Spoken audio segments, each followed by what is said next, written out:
గోవిందు ఎక్కడున్నాడు?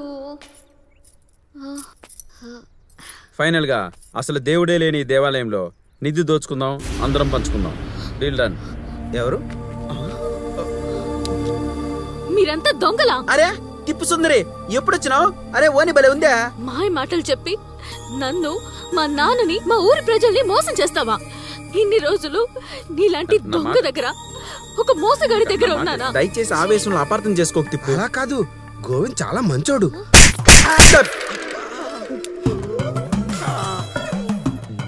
అవసరమా? తిప్పు సుందరి, నువ్వు ఆవేశపడకమ్మా. నువ్వు మాట్లాడుకో. నిన్నెంత నమ్మానో. చూసేదంతా నిజం కాదు. నీ గురించి నాకు ఎంతమంది ఎన్ని రకాలుగా చెప్పారు. అవన్నీ నిజాలా? కాదు కదా. నువ్వంటూ నీ లోపల కూడా ఒక మంచి అమ్మాయి ఉంది కదా, అలాగే నా ఈ వేషం వెనకాల కూడా ఓ నిజాయితీ ఉంది, ఓ నిజం ఉంది. అసలు ఈ వేషం వేయాల్సిన అవసరం నీకేం వచ్చింది? అవసరం చిన్నదైతే తిప్పలు పడతాం, పెద్దదైతే అప్పులు చేస్తాం, ఇంకా పెద్దదైతే మంచి కోసం ఇలా తప్పులు చేస్తాం. దొంగల్లో మంచేంటో చేసే పని కాదు, దాని వెనకున్న ఉద్దేశం చూడాలి. మా ఊరు సోమల ఇక్కడికి 80 కిలోమీటర్ల దూరంలో ఉంది. మా ఊరంటే మా అందరికీ చాలా ఇష్టం. ఎంత ఇష్టం అంటే కారణం తెలియకుండా ఒక్కొక్కరే చనిపోతూ ఉన్నా మా ఊరు వదిలిపోలేనంత ఇష్టం.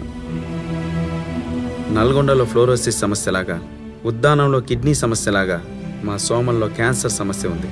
అది మా ఊరి నేలలో ఉందో గాల్లో ఉందో తెలియదు కానీ మాలో చాలా మందిని ఊపిరి ఆపేసి ఈ మట్టిలో కలిపేసింది. మొన్న పకీరు పోయినప్పుడే చెప్పిన ఇంటికింత సందా వేసుకుందామని. ఎవరైనా విన్నారా నా మాట? చందాలు వేసుకోవడానికి ఇది నువ్వు వేసే నాటకంలో వేషం కాదు బాబాయ్. ఉండరా, ఏ కలరానో టైఫాయిడ్ అయితే 5-6 వేలు పోతుంది. ఇది క్యాన్సర్. ఒక్కో పేషెంట్కి మినిమం 10-15 లక్షలు అవుతుంది. ఎక్కడి నుంచి తెస్తాం? పోనీ మన పొలాలు అమ్మేసుకుంటే?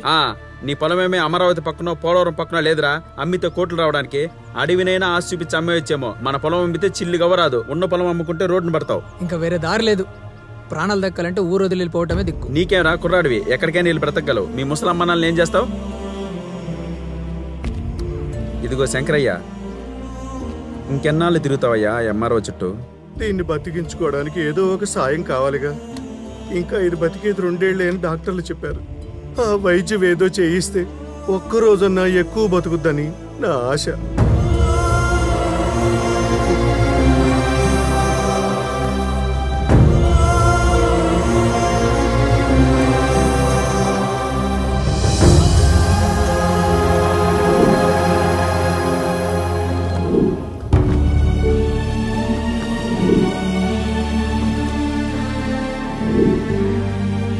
మా ఊళ్ళో క్యాన్సర్ బారిన పడి చావుకు దగ్గరగా ఉన్న వాళ్ళ ప్రాణాలు కాపాడుకోవాలని నేను ఎంతగానో మదనపడ్డా.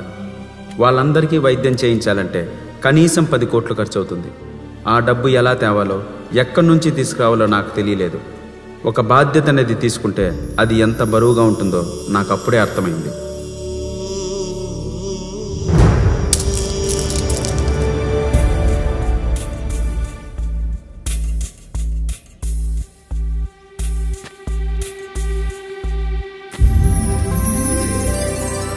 సరిగ్గా అదే సమయానికి నా చిన్ననాటి స్నేహితురాలు ప్రసన్నలక్ష్మి నన్ను కలవడానికి వచ్చింది. మాటల్లో తను ఎలక్షన్లో ఎమ్మెల్యేగా పోటీ చేస్తున్నట్లు, దానికి నా సపోర్ట్ అడగడానికి వచ్చినట్లు చెప్పింది. ఒక్కసారిగా నాలో కొత్త ఆలోచన, ధైర్యం వచ్చాయి. వెంటనే మా ఊరి క్యాన్సర్ సమస్య గురించి, వైద్యానికి కావలసిన డబ్బు గురించి అడిగేశాను.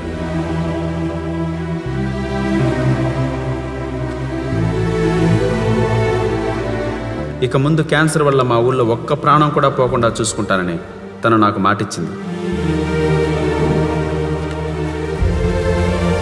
మా ఊళ్ళో అన్ని ఓట్లు తనకే పడేలా చూసుకుంటానని నేను తనకు మాటిచ్చాను. ఆ సోమల గ్రామ ప్రజలారా, ఎప్పటి నుంచో ఎవరెవరినో నమ్మాం. వాళ్ళు చేసింది లేదు, పీకింది లేదు.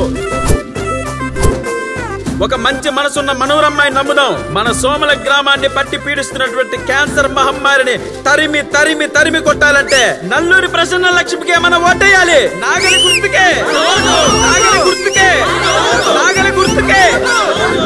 నేను చెప్పేది జాగ్రత్తగా వినండి. మీరు ప్రసన్న లక్ష్మికి ఓటేసేటప్పుడు మీ వేలి మీద పడే సిరా చుక్క మన సోమల గ్రామ అభివృద్ధికి ఒక చుక్కాని అవుతుంది. ఆగండి ఆగండి అయ్యా, ఎలక్షన్లు వచ్చాయంటే చాలు ఆ వృద్ధి చేస్తాం ఈ వృద్ధి చేస్తాం అని మైకులు పట్టుకుని ఊదర కొట్టేస్తారు. ఎలక్షన్ లో గెలిచాక మా ఊరి రోగాలు తగ్గించరు, మా ఊరి ప్రజల్ని క్యాన్సర్ నుంచి కాపాడరు. వెళ్ళండి అయ్యా. ఇదిగో మాలిఫ్ తాత, ఇదే ఆవేశం నీకు 30 ఏళ్ల క్రితం వచ్చింటే మన ఊర్లో ఒక్కరు కూడా క్యాన్సర్ వేత్త చనిపోయేవాళ్ళు కాదు తాత. రాక మనకు అవకాశం వచ్చింది. ఉన్న 15 మందినన్నా కాపాడుకుందాం. నమ్మండి, నమ్మి తీరాలి తాత. గోవిందు, ఆ 15 మందిని బతికిస్తే చాలా? ఆ 15 మందిని బతికిస్తే మీకు సరిపోతుందా? ఆ 15 మంది క్యాన్సర్ పేషెంట్లకి తన ఫ్రెండ్గా నేను ఇప్పుడే ట్రీట్మెంట్ ఇప్పించగలను. కానీ ఇక ముందు మన ఊర్లో ఎవరు క్యాన్సర్తో బాధపడకూడదంటే ఒక మల్టీ స్పెషాలిటీ హాస్పిటల్ కట్టించాలి. నేను ఎమ్మెల్యేగా గెలవగానే చేసే మొట్టమొదటి పని మన ఊర్లో క్యాన్సర్ హాస్పిటల్కి శంకుస్థాపన చేయడం. ఉన్న 15 మంది పేషెంట్లను బతికించుకుంటే చాలనుకున్న నాకు మా ఊరి బాధ్యత మొత్తాన్ని తన భుజాల మీద వేసుకోవడం చాలా గొప్పగా అనిపించింది.